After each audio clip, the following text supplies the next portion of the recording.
Le 30 août dernier, la députée de Salaberry-sur-Roi, Claude de Bellefeuille, et le député de Drummond, Martin Champoux, ont tenu une conférence de presse en compagnie des directions des médias locaux afin de dénoncer le blocage de la compagnie Meta suite à l'adoption de la loi C-18 par le gouvernement fédéral obligeant les géants du Web à payer une redevance aux entreprises d'information.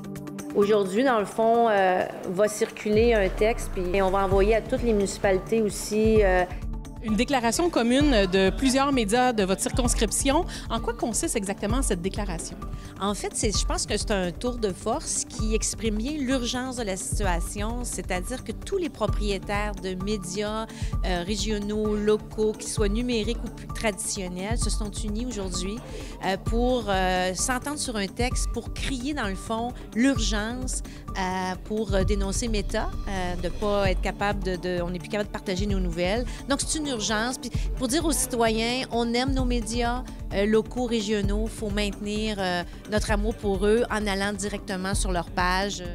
Que je parlais avec des gens en fin de semaine, des artistes qu'on a couvert un vernissage, des artistes qui ne peuvent pas nécessairement se payer une publicité, puis eux, leur plateforme Facebook, c'est un incontournable. Ils ne peuvent plus partager nos reportages. Donc, qu'est-ce qu'ils vont faire? Donc, eux, c'est leur modèle d'affaires en tant que petit organisme communautaire. Donc, oui, c'est pas une fatalité que Facebook bloque les nouvelles, mais c'est une fatalité pour les petits organismes communautaires du territoire. Avoir eu la chance de participer à cette table de discussion avec les propriétaires des médias locaux, ça démontre tout l'urgence de la situation. C'est tout l'écosystème qui va être touché, que ce soit les organismes communautaires, le milieu artistique, le milieu municipal, le milieu provincial, le milieu fédéral. Donc, cette réunion-là était extrêmement importante.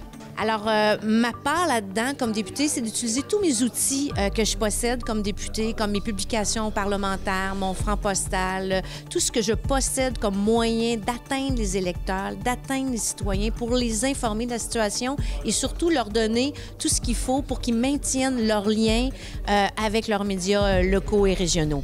Qu'est-ce qui arrive quand il n'y a plus d'informations sur un réseau social? Qu'est-ce qui arrive dans notre société? Bien, je te dirais que c'est une atteinte à notre démocratie. Parce que, dans le fond, les gens, quand on regarde notre Facebook, là, on a envie de savoir ce qui se passe chez nous. T'sais, on va mettre en lumière ce problème-là. Alors, il faut dire aux gens, continuez de lire, de consommer tout ce qui se fait par les bons journalistes de nos médias locaux et régionaux. Et si vous voulez continuer de consulter les reportages de votre télévision communautaire, il faudra dorénavant le faire ailleurs que sur Facebook. Rendez-vous sur csur.tv.